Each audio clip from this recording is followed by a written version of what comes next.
जय हिंद, जय भारत साथियों। आप लोग जिस तरीके से मुझे सुनते हैं और मैं उन भाइयों का, उन बहनों का, उन माताओं का, उन बुजुर्गों का, उन छोटे भाइयों का और बच्चों का हृदय से हार्दिक धन्यवाद करता हूं कि आप लोगों ने मेरी वीडियोस देखी और सराहना की कि मैं सच्चाई के साथ सच को कहने का एक हिम्मत रखता हूं और सच्चाई के लिए लड़ने का एक कार्य करता हूं। साथी, बात ये नहीं है,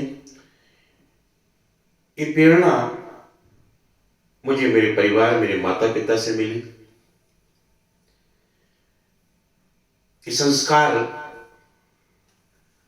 मुझे उन बुजुर्गों से मिले, उन साथियों से मिले, अपने माँ बाप से मिले, अपने भाई बहनों से मिले कि मैं एक सच्चाई के लिए लड़ सकूं, एक सच्चाई की बात कह सकूं।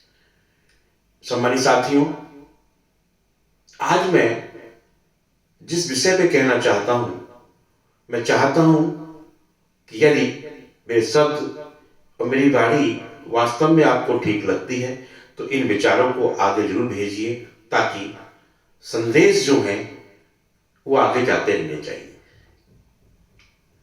मैं उस कुल में जन्मा हूं, मुझे ईश्वर ने उस कुल में जन्म लेने का अवसर प्रदान किया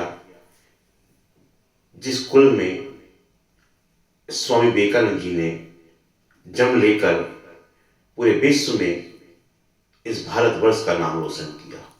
मैं उस कुल में जन्मा जहां पर नेताजी सुभाष चंद्र बोस जैसे वीर क्रांतिकारी पैदा हुए। साथियों, मेरा स्वाभिमान है, मेरा ईमान है कि मुझे ऐसे कुल में ईश्वर ने जन्म लेने का अवसर प्रदान किया। सम्मानित साथियों,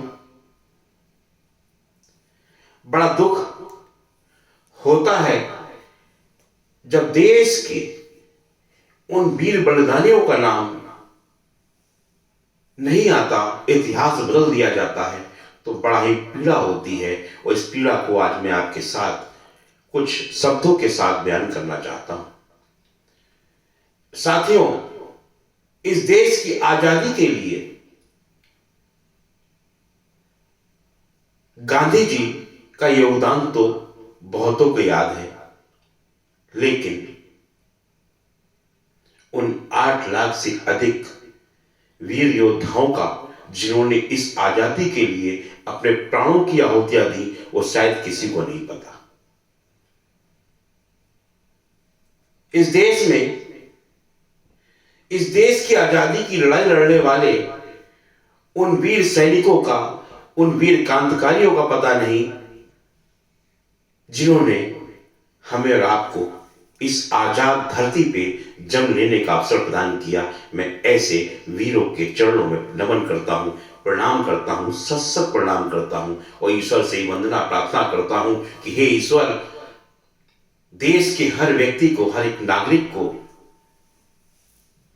एक ऐसी सोच दे, एक ऐसे विचार दे, एक ऐसी प्रेरणा दे कि यह राष्ट्र अब जो भारत कन्याकुमारी से कश्मीर तक है, वो कश्मीर से कन्याकुमारी तक है, ये वास्तव में एकजुट बना रहे, एक तंत्र बना रहे, एक मंत्र बना रहे और ऐसी प्रेरणा दें कि चाहे उसमें रहने वाली कोई भी जाति हो, कोई भी धर्म हो, वो सिर्फ और सिर्फ भारत की बात करे, भारतवर्ष की बात करे, उस भारत की बात करे, उस अखंड भारत की बात करे जो यहां से लेकर कंधार तक जाता हो।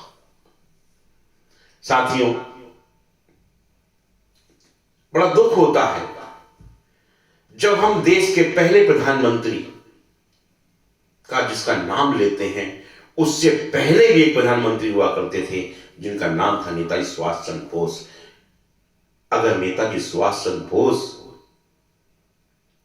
दोबारा भी प्रधानमंत्री बनते और राष्ट्र की आजादी, भारत की आजादी के बाद भी अगर उनके हाथ में सत्ता होती, तो इस भारत का नक्शा, भारत की सोच, भारत का युवा, भारत के विचार, भारत का किसान, भारत की महिला, मां, बहन, बेटी और नौजवान आज कुछ और ही होते हैं, भारत का इतिहास भी कुछ और होता, भारत का भूगोल भी कुछ और होता। लेकिन दुर्भाग्य है कि चंद चाटुकारों ने इस भारत की गद्दी पर राज करने के लिए ऐसे कुकर्म कर दिए। वो तो गद्दी पर बैठ गए, लेकिन भारत के इतिहास को ही बदल दिया गया। भारत का इतिहास एक गरिमा में पूर्ण इतिहास है। साथियों, इस इतिहास को दोहराने के लिए इस पृथ्वी पर एक ऐसे व्यक्ति को सत्ता दे दी, इस भारत भाग्य विधाता, भारत का मतदाता जो है, उसने इस बार एक ऐसे प्रधानमंत्री को चुनकर भेजा हमारे और आपके बीच में, जो वास्तव में आज कश्मीर से कन्याकुमारी तक परचम लहराने के लिए कार्य कर रहा है। हमें और आपको सोचना होगा। लोग मुझसे कहते हैं कि आपने राजनीतिक दल बनाया, आप मैदान में क्यों नहीं? सम्मानित साथियों, केवल चुनाव लड़ने या चुनाव के माध्यम से अच्छे व्यक्तियों को आने से रोकना ही राजनीति नहीं कहलाता। हम राजनीति करने आए हैं, और अगर हमें राजनीति में आज के प्रधानमंत्री से दिखाई देता है कि वास्तव में वह अच्छा कार्य कर रहे हैं, तो हमारा कहीं भी ये कार्य दायित्व नहीं बनता कि हम उनके रास्ते में रोड़ा अटकाएं और अपने दल को बढ़ाने के लिए, अपने काम को बढ़ाने के लिए, अपनी बात जब हमारी पूरी हो रही है, जब हम चाहते हैं वो जब कार्य एक अच्छा व्यक्ति कर रहा है, वो देश का प्रधानमंत्री बनकर, क्योंकि वो सड़कों से गुजरकर आज इस गद्दी पर पहुंचा है, तो वो जानता है हर गरीब की जरूरत क्या है, हर मजबूर की जरूरत क्या है, इस देश को क्या चाहिए, तो एक अच्छा कार्य कर रहा है। सम्मानित साथियों, देश को चाहिए, हमें चाहिए, और आपको क्या चाहिए? एक अच्छी शिक्षा नीति, एक अच्छे राष्ट्र के निर्माण के लिए एक अच्छी स्वास्थ्य नीति, हर व्यक्ति के अच्छे स्वास्थ्य के लिए एक अच्छा रोजगार नीति, हर नौजवान को रोजगार मुहैया कराने के लिए, देश के विकास के लिए जो कार्य हो सकते हैं, अगर कोई व्यक्ति कर रहा है तो हमारा और आपका कर्तव्य है, हमारा आप सबका परम दायित्व बनता है कि उसके रास्तों में रोड़े न अटकाकर हम उनको मार्गदर्शन दें, बताएं कि देश में अब ये और जरूरत है, उसको पूरा किया जाए, तो शायद वो व्यक्तित्व इस काम को करने में सक्षम है और करते चले जाएंगे। साथियों, हम लोग बात करते हैं देश के दूसरे प्रधानमंत्री जवाहरलाल नेहरू की। आजादी के लिए उनका कितना बड़ा योगदान था, और बात करते हैं देश के पहले प्रधानमंत्री नेताजी सुभाष चंद्र बोस की, जिनका कितना बड़ा बलिदान था। साथियों, योगदान और बलिदान का अंतर हमें समझना होगा। योगदान क्या है, बलिदान क्या है? योगदान देकर लोगों ने इस देश को ठगा है, और बलिदान देने वालों का आज तक कहीं पर नामो निशान ना हो, ऐसा सोचना भी बड़ी व्यथित बात हो जाती है। बलिदानियों का नाम नहीं इतिहास में, योगदानियों के नाम पर सत्ता को लूटने वाले अपने आप को इस देश का राष्ट्रपिता कहलवा देते हैं। भारत के लिए भारत का इतिहास बदल दिया जाता है, भारत के भूगोल को बदल दिया जाता है, सिर्फ सत्ता सुख के लिए। ऐसी गलती करने वाले को हम सबको कभी माफ नहीं करना चाहिए साथियों। और परिवारवाद, साथियों, जो बच्चा चांदी और सोने की चम्मच लेकर पैदा हो रहा हो, वो क्या आपके हमारे दुख और दर्द को समझेगा? ये सोचने की बात है, ये समझने की बात है। जब किसी परिवार से सत्ता छीनी गई, तो यही लाल बहादुर शास्त्री जी जब देश के वास्तव में मजबूत ईमानदार प्रधानमंत्री बने, तो इनकी हत्या तक करवा दी गई। और ये करवाने वाले कौन लोग थे, ये आप और हम भली बात जानते हैं, लेकिन बोलना और सुनना और कहना नहीं जानते। कहिए क्योंकि आप नेताजी सुभाष चंद्र बोस, शहीद आजम भगत सिंह, चंद्रशेखर आजाद, अशफाक उल्लाह खां जैसे अनगिनत बलिदानियों के बलिदान के बाद इस आजाद देश में हम लोग पैदा हुए हैं, तो हम लोगों को डरने की कोई आवश्यकता नहीं है। आज भारतवर्ष को एक ऐसा प्रधानमंत्री मिला और उत्तर प्रदेश का सौभाग्य है कि उसको एक ऐसा मुख्यमंत्री मिला जो वास्तव में राष्ट्रनीति पर काम कर रहा हो। और जब राष्ट्रनीति पर काम कर रहा हो तो हमारा आपका काम दखल अंदाजी करना नहीं, उसका सहयोग और साथ देना है। सम्मानित साथियों, साथ दीजिए, सच्चाई के इतिहास को देखिए, सच को जानिए। योगदान और बलिदान, इन दोनों में फर्क समझिए। जाति और धर्म पर मत लड़िए, इससे सिर्फ और हमारा आपका नुकसान के अलावा कुछ नहीं हो सकता। जब से भारत में मोदी सरकार हो या उत्तर प्रदेश में योगी सरकार, मैं उस धर्म से पूछना चाहता हूं जो आज खुलकर विरोध करता है, सड़कों पर निकलो तो एक बात कहता है कि जो योगी को हराएगा हम उसको वोट देंगे। ऐसे साथियों को, ऐसे विचार के लोगों को ये समझना चाहिए कि आपका नुकसान क्या हो रहा है। आज आप शांति से कार्य कर रहे हैं, व्यापार कर रहे हैं और व्यापार में आगे बढ़ते जा रहे हैं। कि आपका धन किसी ने लूटा, कि आपके साथ किसी ने छीना झपटी करी? नहीं करी ना। आप आज दूसरे समुदाय के बीच में जाकर अपना व्यापार कर रहे हैं, आगे बढ़ रहे हैं, धन कमा रहे हैं, छप्पर से पक्के मकानों में आ गए। जो गरीब हैं, चाहे वो किसी भी समाज के हैं, किसी भी धर्म के हैं, उनको राशन पानी, घर, छत सब मुहैया करा रही सरकार का अगर विरोध करेंगे तो ये देश के लिए ही नहीं, आपके लिए भी बहुत ही दुर्भाग्यपूर्ण होगा।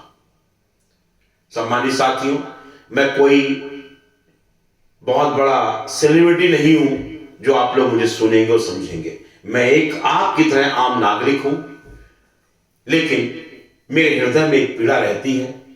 उस पीड़ा को आप तक पहुंचाना और देश में हो रही खामियों को बताना मेरा फर्ज बनता है। मैंने ऐसा नहीं कि मैंने सरकार का विरोध नहीं किया, कुछ नीति गलत होती है तो मैं सरकार के खिलाफ भी जाता हूं। और आज नीति गलत है जनता की, तो आपके लिए समझाने आया हूं कि देखिए, केवल स्वयं का हित मत सोचिए, अपने नौनिहालों का भविष्य देखिए, अपने बच्चों, अपनी बेटियों का भविष्य देखिए।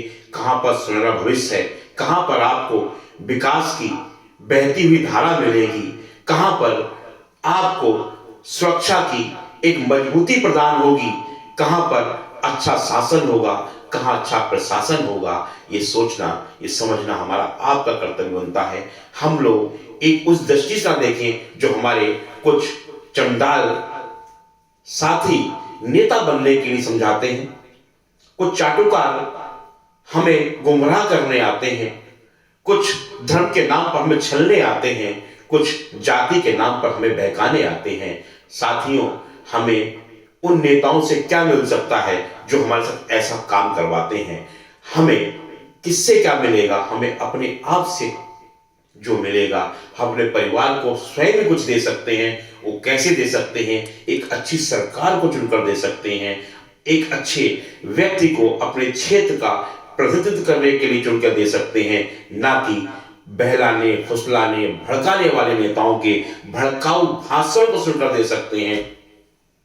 इसलिए अपने विवेक का इस्तेमाल करिए, अपने विचार का, अपने आप सोचिए, अपने परिवार के साथ बैठिए, अपने अच्छे मित्रों के साथ बैठकर ये चर्चा कीजिए कि हमें कहां पर अच्छा शासन मिलेगा, कहां प्रशासन मिलेगा। हमें कुशासन नहीं चाहिए, हमें अच्छा प्रशासन चाहिए, अच्छा शासन चाहिए, ताकि हमारा प्रदेश, हमारा देश समृद्ध हो और ये विकासशील से विकसित हो और विकसित होकर विश्व के पटल पर भारत अपना एक गौरव हासिल करे और नेताजी सुभाष चंद्र बोस, स्वामी विवेकानंद जी, अशफाकुल्लाह खां, चंद्रशेखर आजाद, शहीद आजम भगत सिंह जी जैसे महान वीर क्रांतिकारियों के सपने को साकार कर सके, ना कि एक ऐसी दृष्टि से सोचिए कि मेरी जाति का भला कहाँ होगा, मेरे धर्म का भला कहाँ होगा।